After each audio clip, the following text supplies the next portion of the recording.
Yeah, what do you mean by exception? An exception, it is a runtime error, the other way around I can say. It is an error caused during the execution.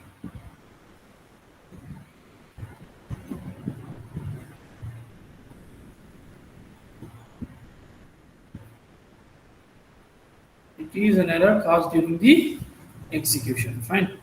So, what type of errors generally you find?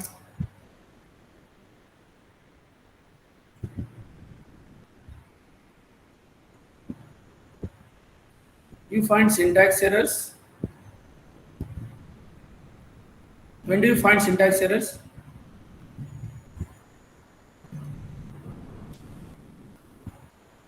Yes.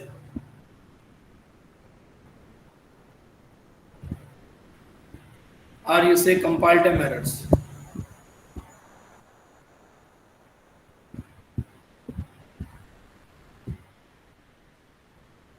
Okay. When you have not given the proper syntax, basically the program consists of set of instruction. Each instruction, okay, to be written as per the rules, stated by the language designer. Fine. So syntax is to check whether the sentence is well formed or not. If it is not well formed as per the grammar, then probably it raises an error, right? So for grammar of programming languages, I have a couple of videos on my YouTube channel. I teach programming languages as well. You can visit my YouTube channel. You have a playlist called Programming Languages. If you open that playlist, you will find detailed lectures on grammar, syntax, semantics, and all. Right. So you can probably understand. Fine. So now after the syntax errors or compile time errors, you find some runtime errors. Yes, sir.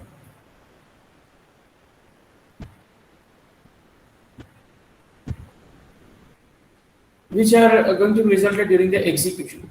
So again, if you look at in a runtime error, for example, if your system is out of memory, you get a runtime error. Suddenly power is off. What happens? Your execution stopped. It is also a runtime error, right? Because of what? Shutdown, power issues. Yes, sir. Out of memory kind of thing, or out of register, or stack overflow, right? A lot of this kind, I can say. Stack overflow, out of memory, register overflow, fine, and hardware failures sometimes, right? You find hardware failures. These are all comes under the runtime errors. Yes, sir. So in addition to this, you will find certain errors because of mistakes that you have done in your logic, right? They are said to be exceptions. Okay, this is generally happen because of your logical mistake, right? Fine. So the kind of exceptions you find are user-defined exceptions and built-in exceptions.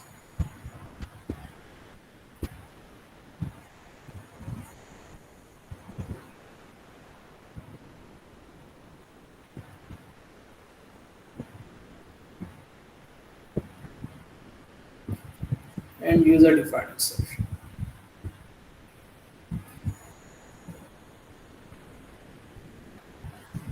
In built-in kind, like for example,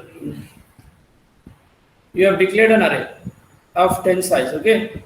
Index value generally starts from 0. When it is starting from 0, the last element, there is a 10th element, index must be 9. But if you are trying to access an element with an index level, what happens? You don't have an element there rather, right? So it is said to be array index out of bound exception. Similarly, you are performing some arithmetic operation, like for example, division operation are performing, and you have given the divisor value as 0. What is the result? Infinite, yes or no? So this is said to be divided by 0 error. Fine.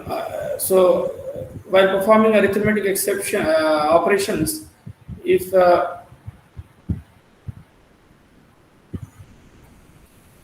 proper data is not given, then also exceptions are raised, right? So divide by 0 comes under arithmetic exception. We have array index out of bound exception.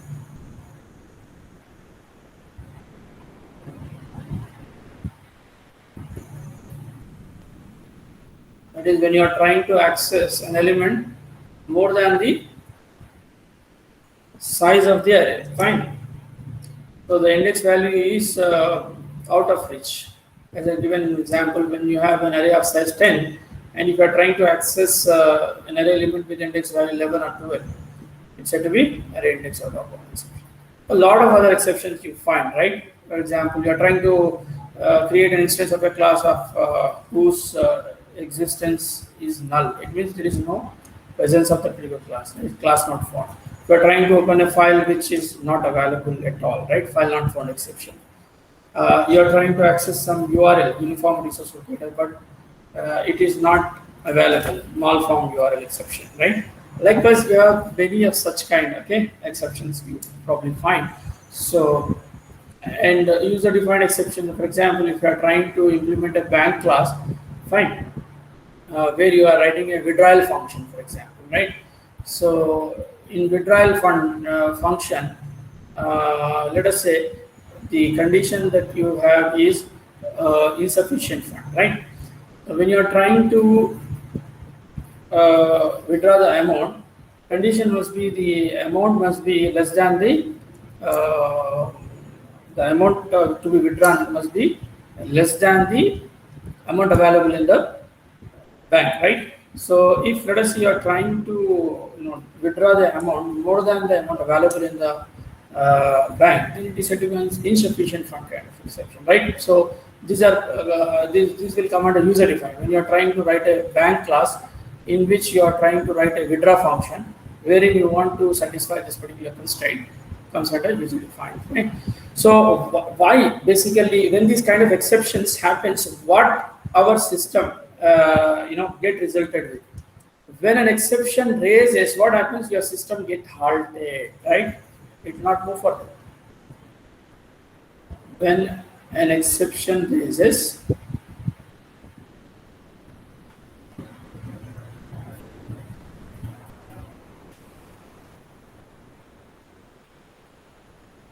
system stop executing the program, right? Not only that, but your system get halted. And system get halted. What do you mean by halted? It means suspended from execution. It will not allow you to do any other execution of any other program rather, right? It means it will not allow you to do any other thing rather, right? Your system simply get suspended from execution, right? So in such situation, what happens? What is the solution? The simple solution is you will restart. Yes or no? Yes, Paramjit, what will you do when your system gets stuck? You restart or what? Or you still wait for to be resumed from its suspension? You don't wait, right? We are so impatient that we can't wait also. If you have to wait, how long you have to wait? You have to wait for hours together, right? So simple solution is restart, or you shut down the system and switch on the system again, right? This is what you do. But then doing this, what happens? Your data and the status till which you have executed before all will be lost. Yes or no? And you have to again start right from the beginning. Yes or no? So at least to restore what you have done till that point, and by skipping this particular exception, you are telling the system to execute the remained further at least. Okay, you will be handling it in a proper way. That handling procedure is what said to be the exception handling. Got it? So in C++, in C, you don't have as part of the programming language, rather, right? In C, also you may result with this kind of issues when you are performing some division operation and you have given the division value as 0. Then what happens? It simply halts your system, will suspend from execution, and you are not allowed to do any further operation or any other program to execute. Then you have to shut down the system and switch on again, right? Or you have to restart the system, right? So you don't have proper mechanism in C. Of course, with the help of certain header files like set jump, long jump, and all, you can implement this. But then they are not part of the programming language. Header files are not part of the programming languages. Make sure, right? Header files, they are not part of the program. But without which you can't write the program. For example, stdio.h, which is producing us different kind of functions like printf, scanf, and all file IO, console IO. So, right, without which I can't write my program. But they are not part of the programming language. Only the keywords are the part of the programming language, right? And the programming construct that we have, right? So here in C++, the exception handling mechanism is provided as part of the programming language, okay? With the help of try, catch, throw. These are the three keywords which are being used here to handle the exceptions, fine? So now let me give you some notes here. When an exception raises, what we said, system stop executing other program and other program and system get halted, right? So in order to restore the status of execution until before the exception is raised, until before the exception is raised,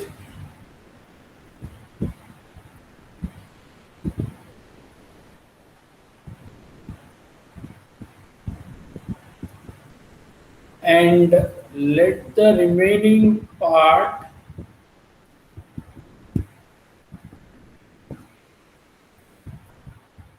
of the program to be executed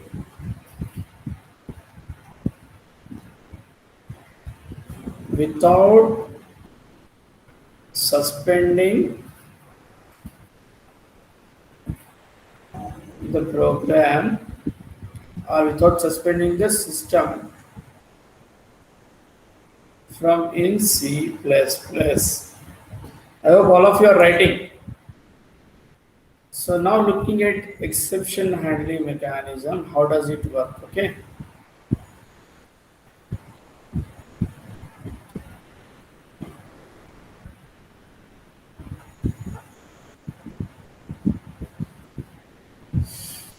It is implemented using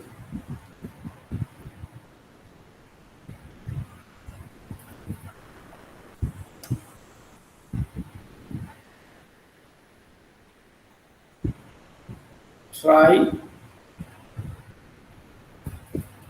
catch, throw keywords. Okay, these are all keywords, right? When I say keyword, they are part of the programming language. Yes or no? So now let us elaborate this. So what try block consists of, right? Try consists of code having an exception.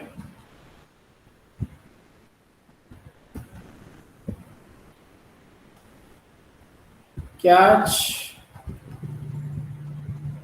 will hold the exception raised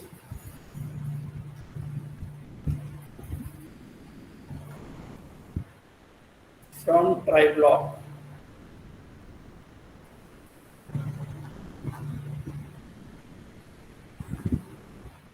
Okay, then throw. What is throw? It creates an object. It creates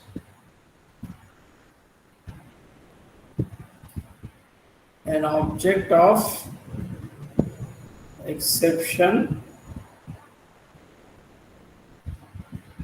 and throws.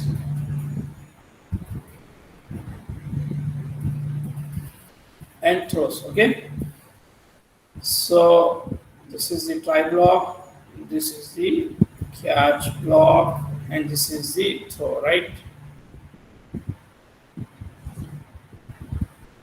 Got it. So what happens? In try you will be having the code which raises an exception. The code causes an exception or having an exception. So what happens?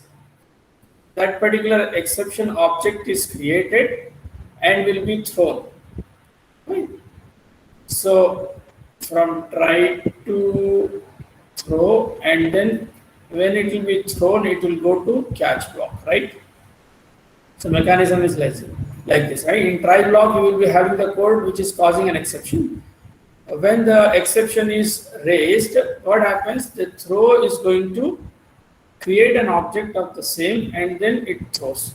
Then that particular exception object is going to be held in the catch block, and it displays the message stating that so and so exception is raised in order to inform the user that so and so exception is raised, and then let the remaining part of the code to be executed. Okay, this is what the mechanism behind the exception handling. I hope it is clear to all of you. You can demonstrate the same with the help of an example if it is clear to all of you, right? Shall we demonstrate it? Online GDP. Yes. So you can see here, I have taken DBZ. DBZ stands for divide by zero, right? So divide by zero is the exception which is going to be raised here in my code. So I have created one class, okay? Class space DBZ. So this DBZ is representing divide by zero class, okay? I am having nothing inside the class. If you want to have some message, you can probably have, and which can be rather displayed in the catch. But then in catch itself, I'm displaying the message, so I'm not having any function inside the DBZ. So it's an empty class, right? You can see class DBZ is just an empty class.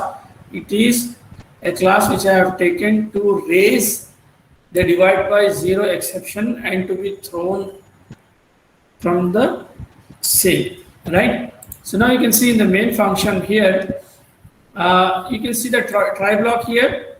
Can you see the try block here? So in this try block, I am having the code. I am having the code which is going to raise an exception. Basically, here I want to perform division operation. Division operation here that I am performing is with x by y. Okay, so x by y I am performing here. X is the dividend and y is the divisor. So before I perform the division operation, I need to check the divisor value, right? So in the try block, this is a try block in which I am checking the divisor value. So the divisor value, that is y, if it is 0, I know that I cannot perform division operation, right? So when I know the divisor value is 0, I should not perform the division operation at all. Fine. I should just inform the user that you have given the divisor value 0, for which there is no division operation defined. So this is an exception, and by informing him, you can probably let the remaining part of the program to be executed from being suspended rather, right? That is what exactly we are trying to do here with the help of this exception handling mechanism. That's it, right? So here, when y value is identified to be 0, if y equal to 0, what is that we are doing? We are throwing this dbz class, right, object, right? So here class dbz is an exception divided by 0. So when we are saying if y equal to 0, what is the code we are having here? Throw dbz. So dbz class, constructor is going to be thrown by creating of the same from this point, right? So immediately from here, the cursor goes to the catch block. You can see there is a catch block having the dbz as an argument, right? So this thrown exception will be held here at the catch block. So immediately when this condition is true and this throw is executed, the control will come from there to catch block here. And inside the catch block, we have certain statement to display to inform the user that an exception is caught. You are saying that exception is caught. Divide by 0, exception is caught, you are saying, right? You can say that. dbz exception is caught. Then the normal part of the execution will take place, right? Normal part of the execution will take place. But if let us say y is not equal to 0, then obviously this will not execute it. Then the remaining part must be the division operation. Here, since I have given y equal to 0 constantly, I need to show it, so I have not shown the division operation. But if you are taking it from the user, you can probably show here the operation and the result also you can show, right? In that case, catch will not be executed. Catch will be invoked only by throw, right? Throw will invoke the catch. Got my point? So catch block will be generally immediately after the try block. This is your try block, and immediately after the try block, you must be having the catch block.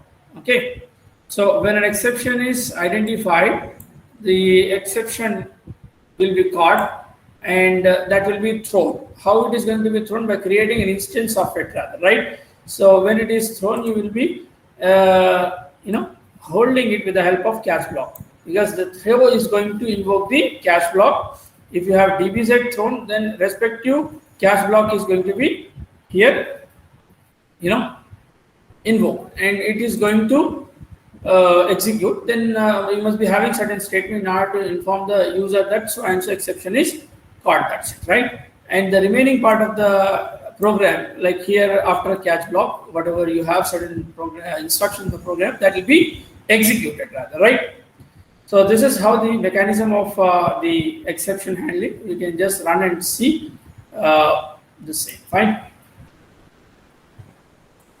You can see the output here. Before try block, you have one statement, in the main. Before try you have, so before try is displayed. Then when you go inside the try, before you check this exception, you have some statement to display, that is inside try. Inside try is displayed here. Then immediately when y equal to 0 checked, which is true, then what it is doing, it is creating an instance of dbz and throwing. So this throw will invoke catch. You can see this after throw will not be displayed. Did you see after throw displayed? No, because immediately when the exception is caught, it will be thrown. When it is thrown, throw will immediately invoke what? Catch. So leaving this, it will directly come to catch place, right? You can see here, if y value could have been something else, then the result must have been displayed. So this is the operation here. You can see where I am displaying the result, rather, right?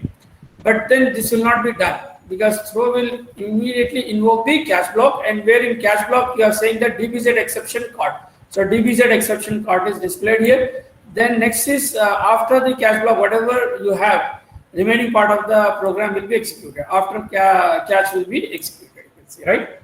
Is this clear to all of you? You can change the value of y and then see that exception will not be caught and thrown, right? For example, if I give 2, then it will give me the result, rather, right? What it should give me, this condition will not be true, so catch will not be invoked. Then what will be displayed? It will display the quotient. Yes or no? It should display the result, right? Just execute and see by changing the y value. Yes, you can see here before try was displayed, and once the control is inside the try, this if y equal to 0 will be false, right?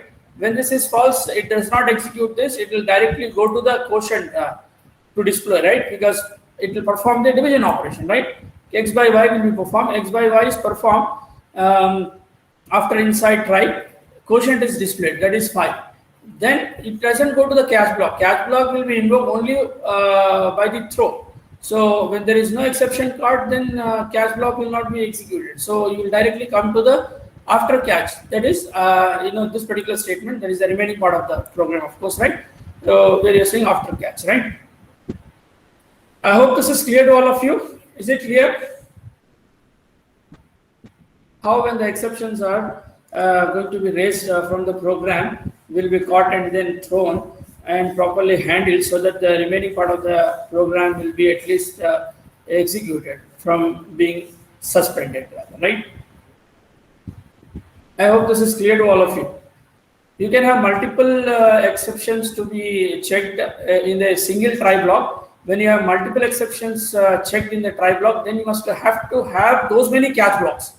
For example, if I am checking array index out of point also inside the try, then I need to have another catch block who will handle the, hold the array index out of point. So a try can have multiple exceptions to be thrown, but for each exception, you must have to have a separate catch block, which is going to be written immediately after the try block in the order of precedence. Basically, even the exceptions are going to be given the precedence. Right? Highest will be given the exception. Fine. So based on the priority, you should have the lower to higher. You should write the catch blocks. The catch blocks, when you are writing after the try block, when you have the multiple exceptions raised, you need to write in the order of lower to higher precedence of the same. Okay. I hope this is clear to all of you.